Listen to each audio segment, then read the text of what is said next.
அடுத்ததாக அல்லாஹு தஆலா சொல்கிறான், வயுபையினுல்லாஹு லக்குமுல் ஆயாத் வல்லாஹு அலீமுன் ஹக்கீம். அல்லாஹு தஆலா அவனுடைய வசனங்களை உங்களுக்கு தெளிவுபடுத்துகிறான். அல்லாஹ் மிக அறிந்தவனாகவும் ஞானமுள்ளவனாகவும் இருக்கிறான்.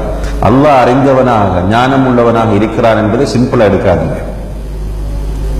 இது அல்லாஹுடைய 2 திருநாமங்கள். இதற்குள் மிக முக்கியமான 2 பண்புகள் இருக்கின்றன.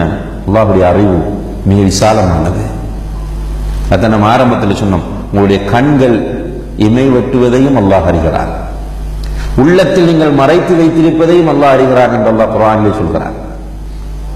எனவே அல்லாஹுடைய அறிவு மிக விசாலமானது. நம்ம எவ்வளவு ஒரு டார்க்கான இடத்துக்குள் இருந்தாலும், மக்கள் பார்க்காத ஒரு தீவுக்கு நாம் சென்று விட்டாலும், அல்லாஹு தஆலாவுடைய அறிவு எல்லா இடங்களையும் சூழ்ந்துள்ளது.